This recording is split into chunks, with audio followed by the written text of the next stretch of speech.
participate in this year's Blood Bowl. Plus, Troy University honors one of their staff members. Stay tuned. Troy TrojanVision Nightly News starts now. From the high-definition digital production center on the Troy campus, with news from Troy University locations around the world, this is Troy TrojanVision Nightly News. Hello and welcome to Troy TrojanVision Nightly News for September 26, 2012. I'm Justin McKinley. And I'm Bailey Majors. Thank you for joining us this evening. It's not unusual for loyal Trojan fans to say they bleed Cardinal and black. Today, those fans had a chance to show what their blood is really made of in a friendly competition with a new football rival. Deatra Montgomery has the story. While there might be blood shed on the football field Saturday, the Student Government Association is hoping more blood is collected through their biannual blood drive. And this fall, the theme is Beat South Alabama. We play them Saturday in their first ever game, playing us as a conference opponent. So we thought it would be fun to have a blood bowl to see who can donate the most blood. The Blood Bowl is hosted by the SGA to get students involved not only through volunteering, but through competition with Troy's new in-state rival, the South Alabama Jaguars. In the past, we've always had it against Middle Tennessee State. They've kind of fallen off the map, so essentially what we're doing here today is seeing who can donate the most blood, and the winner will get a trophy presentation. Though each school is battling it out to see who can collect the most blood, both universities still have one goal in common. It is so important to give blood. This is a great way to display your Trojan pride, but also this saves up to 3 lives per blood donation. We're not only competing with South Alabama, we're competing for a good cause. Anything where we get the chance to save some lives is a good way for us to compete with South Alabama. Students and SGA members who contributed felt good about donating blood. However, thinks it would be a sweet deal to beat the new competitors in a competition before Saturday's game. The competition aspect is really good because we're competing with another school and we both want to donate a lot of blood. So this way it brings more people to the blood drive. It feels great just give back to the community and just be serving others, and it's even better to be doing a blood drive against our rivals in South Alabama. What better way to compete with another school than with a blood drive? It is good, healthy competition, but you're also saving a bunch of lives at the same time, and I love that. Deatra Montgomery, Troy TrojanVision News. The SGA's goal for today was 185 pints. The winner of the blood ball competition will be announced at the Troy South Alabama game in Mobile this Saturday. Troy University named its top employee of the quarter this morning. Donna Holly was named the winner of the Virgil Park's McKinley Award. Holly is an account analyst for Troy's Montgomery campus. The award was presented to Holly at a ceremony this morning in the Hall of Honor. The McKinley Award is the highest honor Troy gives to a non-faculty staff member. Holly says she was honored to be recognized by the university. I'm very excited. I feel very blessed that someone nominated me and thought enough of me to give me this award. It's really an honor. She's a wonderful employee, very organized, dedicated, loyal. Her integrity is never to be questioned. She's a wonderful asset for the university. As a McKinley Award winner, Holly received an engraved clock and a $1,000 stipend. So, Bailey, tomorrow nearly 400 budding journalists will be on Troy University's campus. That's right, Justin. They will be in Troy to learn some journalism tips from Troy's faculty and staff. Kayla Magoo has the story. The Hall School of Journalism and Communication will be hosting J-Day on Thursday. Hall School Director Dr. Stephen Pageant says the annual event serves as a jumpstart for high school students. J-Day is the day that we invite high school students and their advisors to come to Troy to talk about journalism for student publications. We always schedule this at the beginning of the year because it's kind of like a jump start session where we're getting the school newspapers and the school TV broadcasts and the school yearbooks off to the best start possible. J-Day not only gives high school publications the jump they need, but also exposes students to what Troy University has to offer. It's always interesting that during impact sessions, students will say, "Do you remember me? I was here during J-Day." And a lot of students are coming here. This is their first exposure to Troy University. And I've always told people the hardest part is getting new students to the Troy campus.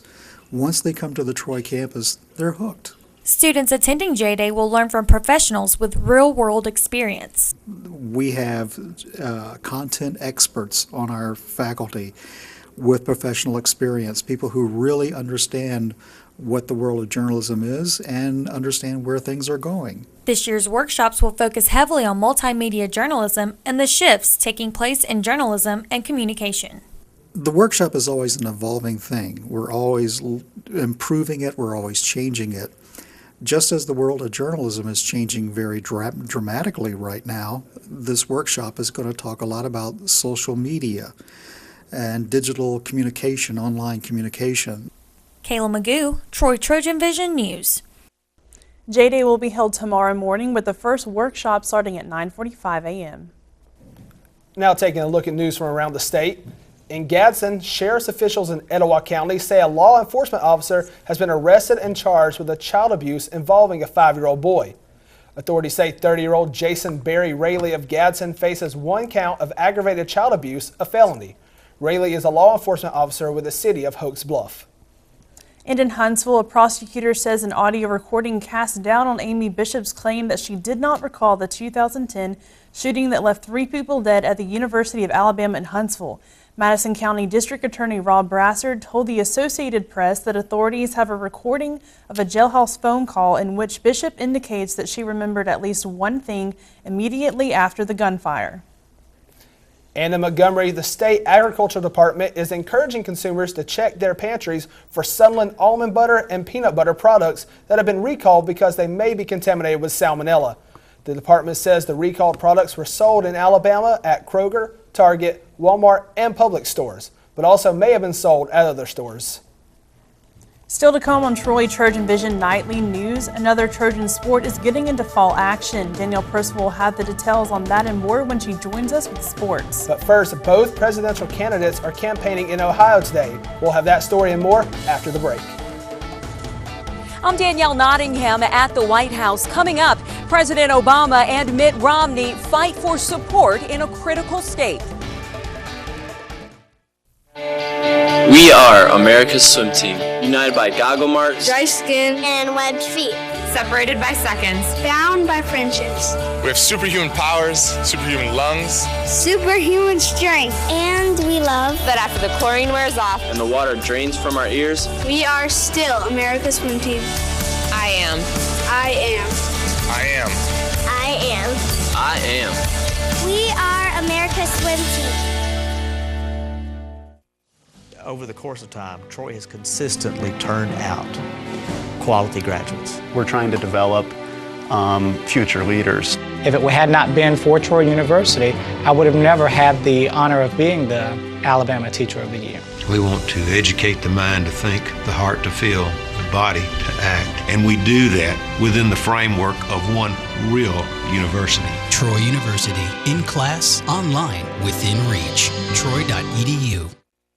From the high-definition digital production studios of Troy University, you're watching the award-winning Troy TrojanVision Nightly News.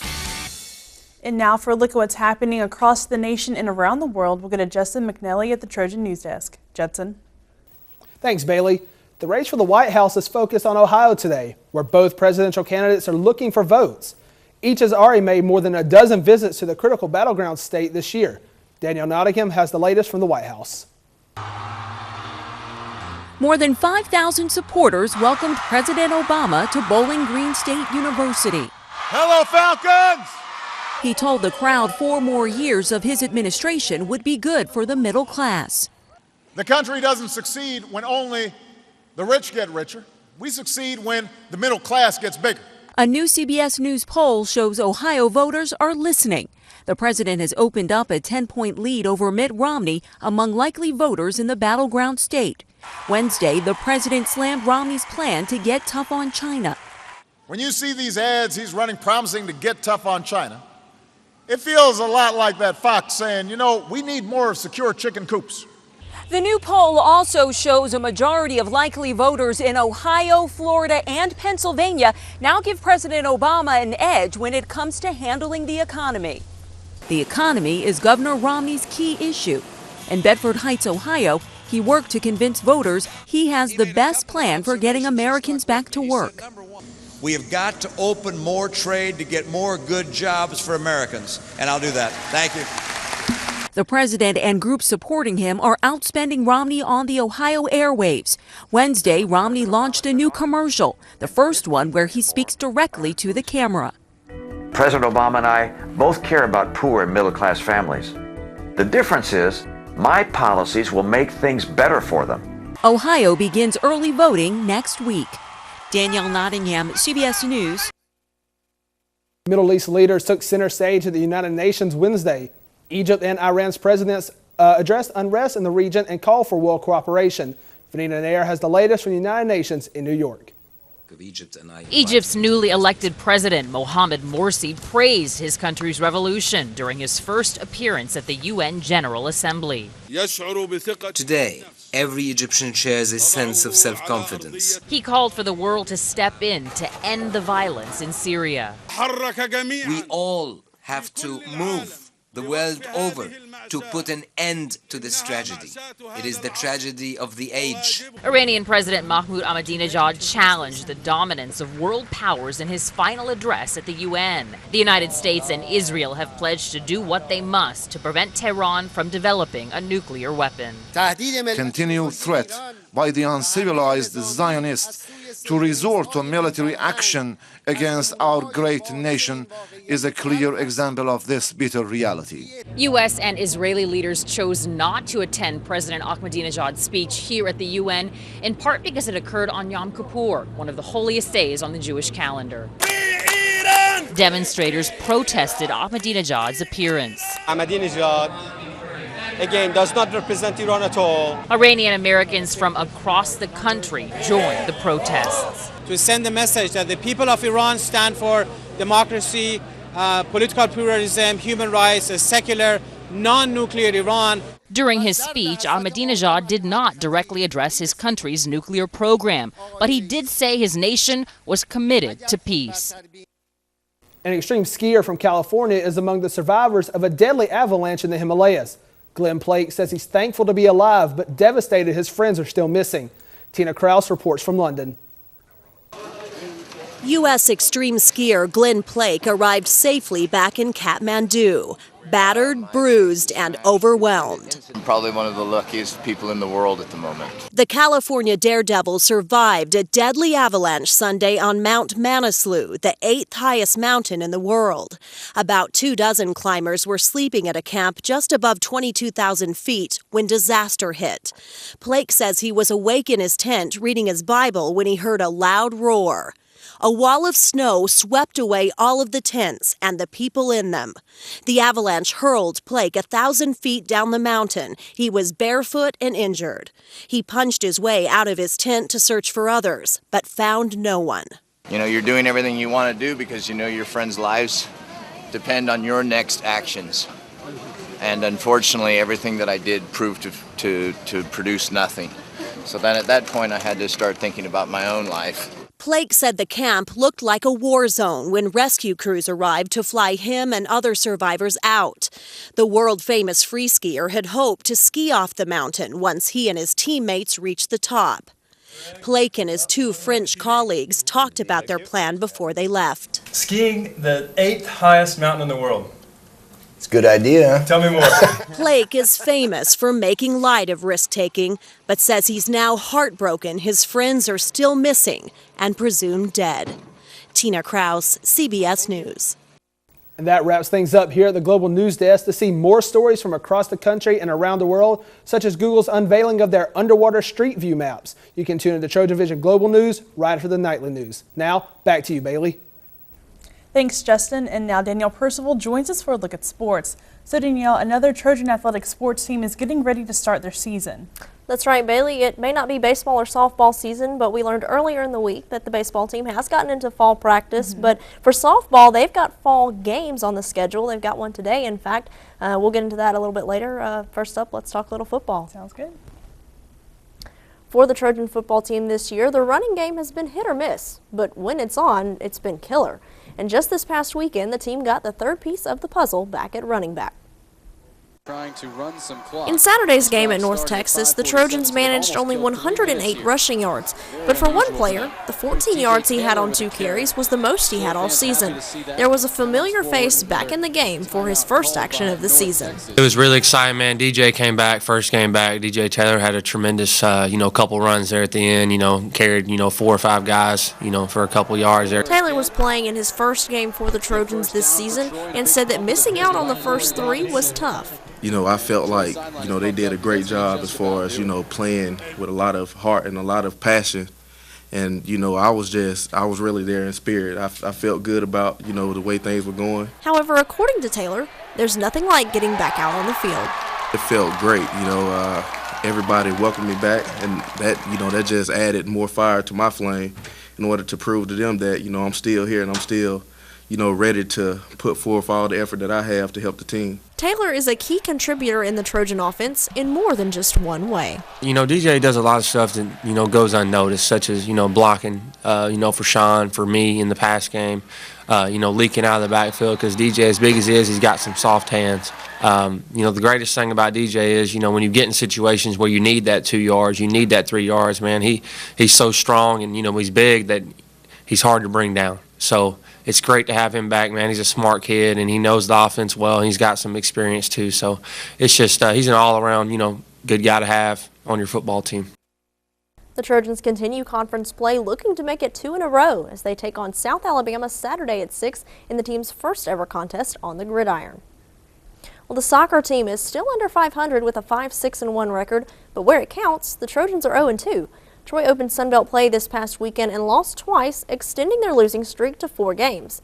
The team may not have started off hot in conference play, but Coach Chris Bentley says the main focus for his team isn't the opponent. When we walked through the day before, it wasn't even discussing FIU, it was discussing us. And I think when we were done at the end of the game, it was finally time to point out, look, you've played against a good team, but I think they've just got such a good attitude towards growth right now that it's irrelevant who we're really playing, and we are very positive, and hopefully we can continue to carry that forward.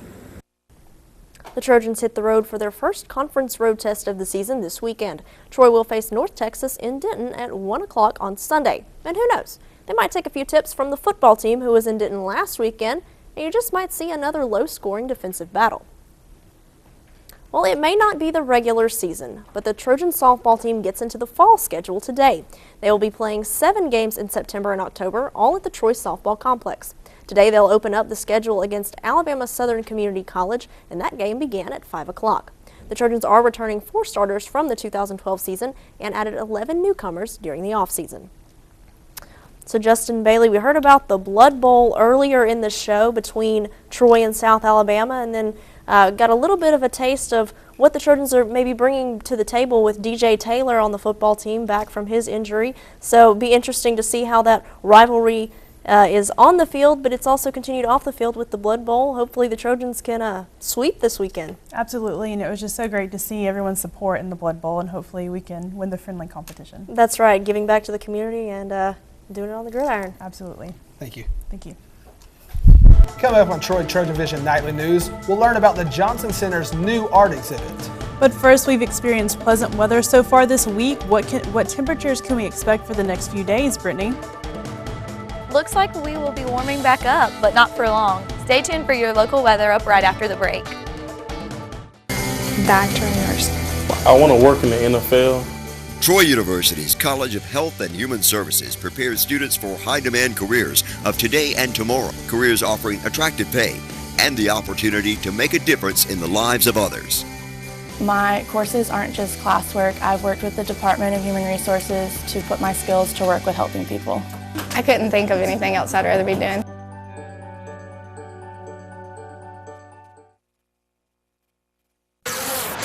Want to save money on gas and help the environment? The EPA's smart driving tips could give you more miles per gallon and reduce air pollution. Make sure your tires are properly inflated. Accelerate and brake slowly. Be aware of your speed. And when buying a new car, look for the SmartWay certification mark to help you choose the most efficient vehicle that meets your needs. If we each adopt just one of these tips, we'd get more miles for our money, and it would be a little easier to smell the flowers. For more info, visit epa.gov/smartway. From the high-definition digital production studios of Troy University, You're watching the award-winning TrojanVision Nightly News. Troy University's official student newspaper, The Metropolitan, comes out every Thursday. To give us a look at what will be in tomorrow's edition of the Trop, here's Andrew Clay.